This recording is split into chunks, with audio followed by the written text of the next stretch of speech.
Today, let's look at Lex Fridman and his take on the Russian language. He is a Soviet American person, scientist, podcaster, and he speaks Russian natively, but he's been in the US since he was 13, as he says. So let's see if his take on the Russian language and the difference between Russian and English is correct. Since I'm a Russian teacher and a Russian native, I get to react to this and see if this is true and what information can we take from this as Russian language learners. Let's start. He doesn't speak Russian a whole lot in his interviews. He said that he wanted to, but not yet. He has one or two phrases that we're going to look at and see if he has an accent, right? And see if his Russian is really all that good in that short clip. But first, let's see what he says to Joe Rogan on his podcast, talking about the difference between Russian language and the English language and all of that. In Russian, you could be more poetic. Yeah. You can be deeper. You can be more emotional. Like, he doesn't actually know how to be real and emotional in English yet. It's weird how you need to know the language well in order to experience the world in that language. If you had to make a judgment between the two languages, which language do you think allows you to express yourself more eloquently? Now, I'm biased a little bit, but I think Russian is a language more effective at communicating feeling, emotion, suffering, the way the language has evolved because it went through the 20th century, through the wars, through the atrocities, through all of that. I think there's something to that where the language carries the burden of the people, the suffering of the people with it. American experiment has a different trajectory that results in a different language, and I would say American language is much more simplistic. The way the Russian language works, you can adjust the words to completely change the meaning. There's a natural humor to the language. There's a natural ability to, like, between the lines, to communicate pain. That's why you have there's poets, there's Dostoevsky, even shooting way farther back, Tolstoy. So there's a history of literature being used to communicate that pain. I think Russian language is better at doing that. Culturally speaking, there's an inclination to romanticize things, like to be kind of philosophical. I think that has to do with early education system in Russia, under the Soviet Union especially, was such that everybody was forced to read really heavy literature early on, like way early on, and also do some like math. Like the level of education in Russia in the first 5 years, the first 8 years leading up to 10 is just like an order of magnitude more intense than it is in America. Where America catches up is the college, and America dominates the world in university education. But in terms of high school, middle school, elementary school, American education is very soft. It doesn't really challenge people. It doesn't really push them. The Russian education system, you read all that stuff. You read Tolstoy, you read Dostoevsky. Not only that, you have to memorize hundreds of poems. But when a lot of the population does that, there's just an intellectual nature to everybody. The athletes, just everybody, the plumber, everybody in the population is all of a sudden philosophical. And that, like the Satia brothers that are sort of made Dagestan and Russian wrestling famous, they're poetic. There was just a poetry. There's a romanticism. There's philosophy in the way people spoke, and I think that's connected to the language. But I'm not sure it's like the chicken or the egg. I don't know if just the language is being used in this way or the language enables that kind of communication. That does make me wonder, because I know English and Russian, how much I'm losing that I can't speak Chinese or Japanese or Portuguese. Like, how much of the culture am I missing? First of all, amazing clip. I love the insight that Lex gives, especially with his own understanding. But few points here. Very true, Russians are extremely well educated on literature. We have mandatory readings and learnings of poems, of Dostoevsky, of Tolstoy. Not a lot of people really do it from first page to the last page. Some people just cheat and maybe copy somebody else's work. That's also true. But when you have that widespread knowledge of literature and philosophical thought that is in those literature pieces, that creates a bigger culture of literature and using your language. And language becomes a very powerful tool across the entire society. when you have that literature in front of you to kind of see how to best speak, right? You can learn from the best. And so that creates this unspoken culture of appreciating and respecting those who can use their language well. If you can communicate well, efficiently, communicate thought, ideas, emotions with the least amount of words, that's a well spoken person. That person will be valued and respected in the Russian society. Which may not be the case in some other parts of the world, I'm not sure, but in Russia, it is the case. If you can speak well, people will respect you 100%. And so that creates a certain need for perfection of language. That creates a need of the language to reflect your emotions, your thoughts, your ideas, but not just say it literally, like only use words that have a meaning, but you also add nuance, you add detail, you add something interesting to the conversation. That creates that culture of nuanced language, emotional language, and a language that can express not just facts, but also feelings. That's exactly what Lex said. He can communicate fear, pain much better in Russian compared to English. English is a bit more of a factual language, a bit more of literal meaning language. Of course, there's still between the lines kind of a meaning and nuance there too, but in Russian, there's a higher need for that. And since everybody needs to be a better speaker, you're drawn to the literature, you're drawn to the poems. So it's kind of like a circle, never-ending circle. You want to speak better, you read literature. You speak better, you want to read even more literature, and so it goes on. And if you guys also want to get closer to speaking Russian like a native, then join our Be Fluent platform with the first link in the description. We are focused on communication. You will learn how to speak better to your family and friends, or just for yourself as a hobby. We have courses, exercises, vocabulary building stuff that will all help you speak Russian better, and hopefully eventually get to a point of reading Russian poetry to perfect your Russian language. And now let's watch a second clip of Lex on his podcast now. You can be witty in Russian much easier than you can in English. Like witty and funny, and also with poetry, you can say profound things by messing with words and the order of words, which is hilarious because you had a great conversation with Joe Rogan, and on that program you talked about how to say I love you in Russian, which is hilarious. And it was, for me, the first time. I don't know why.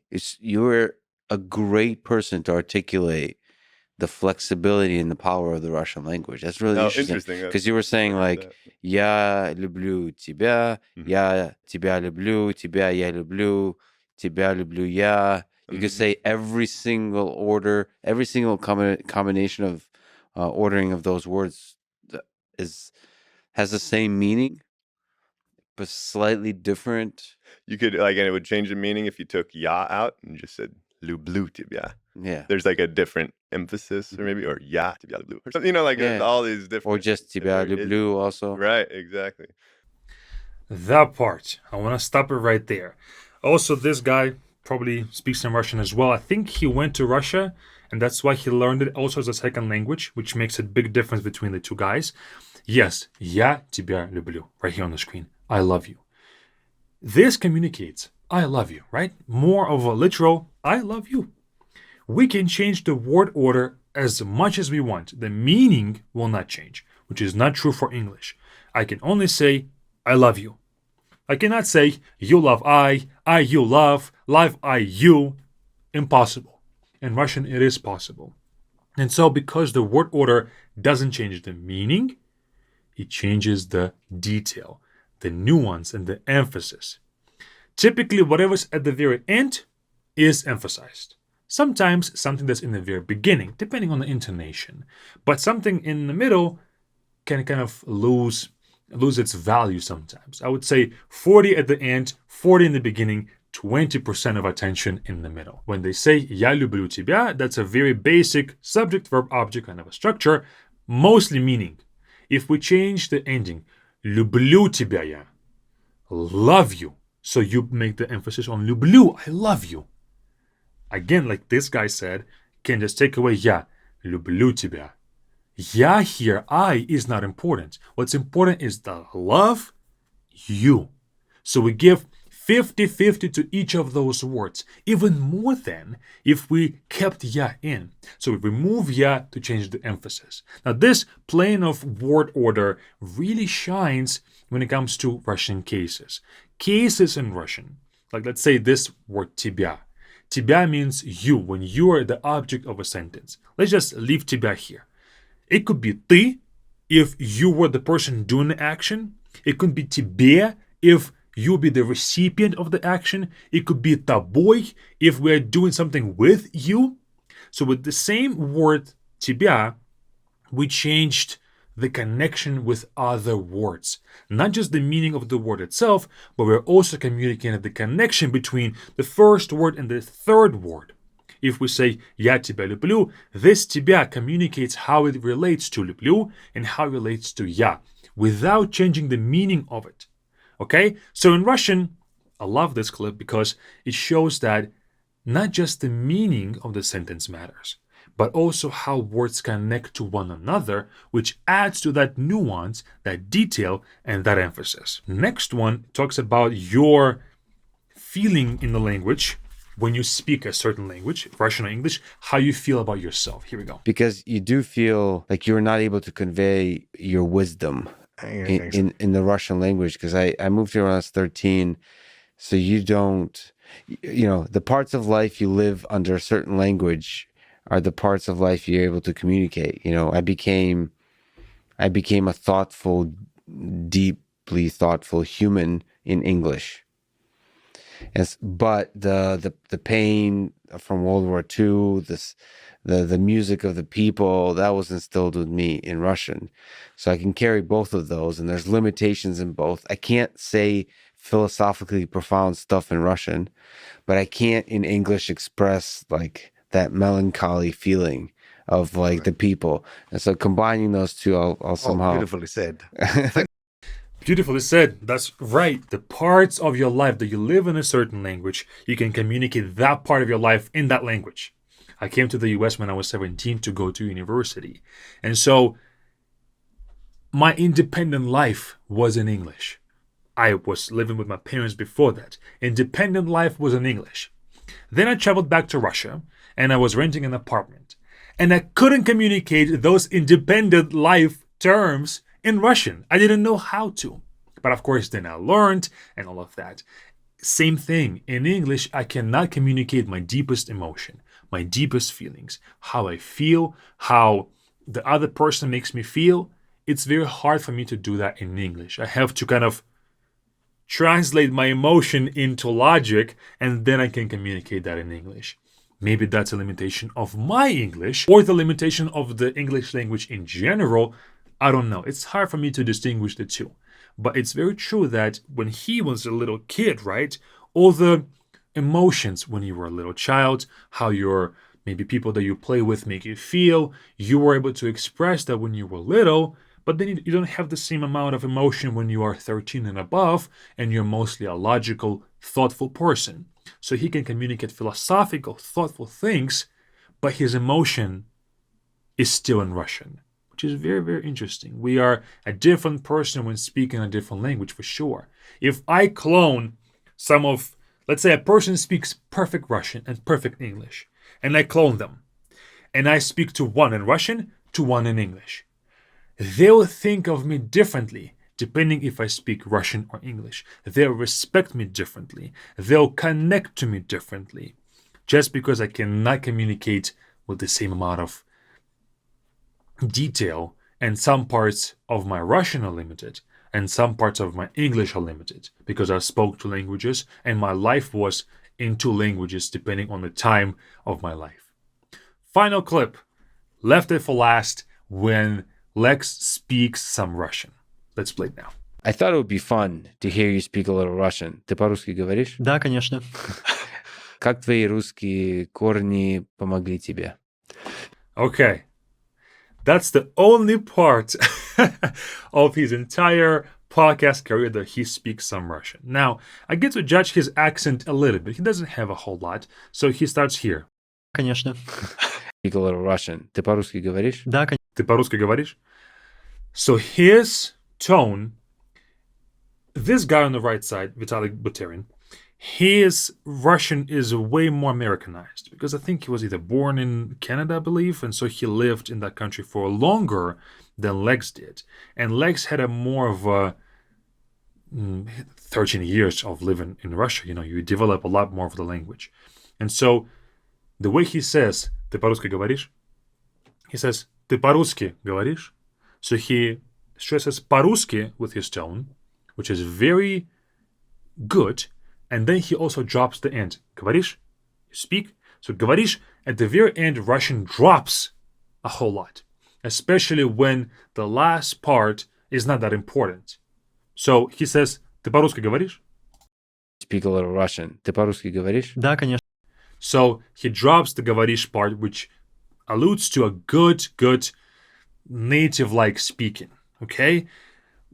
What tends to happen, a lot of people, when they move from Russia at a young age, they know Russian, but their melody of the language is still in English. So a more American way would be, ты по-русски говоришь? More of same level, without those highs and lows of the intonation. Ты по-русски говоришь? Which kind of is there when his second sentence is said. Конечно. Как твои русские корни помогли тебе? Как твои русские корни помогли тебе? So that part, it's more of the same. So we have корни, this word корни. Stress is on the O, корни. So the E would be dropped. Корни. You almost don't even hear me say it, right? Корни. Корни. But he says корни. He drags it out, maybe because he has an English text that he is translating with his eyes into Russian. Maybe that's possible. So he drags it out because he's thinking about the next word. Maybe that's the case. Let's play it again. Русские корни помогли. Корни. И корни помогли тебе. Same thing with тебе. He kind of has both syllables being not as much here, more like тебе. Yeah, maybe I'm being too picky with his Russian. It's very good from what we can take from this one sentence. And of course, как твои русские корни помогли тебе is more of an English phrase. How did your Russian roots help you? It's more of that sentence that you wouldn't really say in Russian maybe as much. Not sure. It does sound a bit more like an English sentence translated into Russian to me. But overall, great insight by Lex. I love the fact that he is bringing this up for us as Russian learners. It's very important. This nuance of multi-bilingual life is really important, and different philosophical challenges or mental challenges. It's not just like you learn Russian and then you can transfer your entire personality into a Russian language and that's it. You will have some limitations and also some cultural implications as well. The deeper appreciation of the Russian language by the native population makes it harder to truly master the language because you have to understand that nuance. And that's what I tell all of our students, and you can also become one with this button right here. I tell all of our students, you have to be exposed to the Russian native speech. Translators, textbooks will not do the trick because you won't learn that nuance. That is all. See you guys there, or keep on watching our YouTube videos with this next video. It's up to you.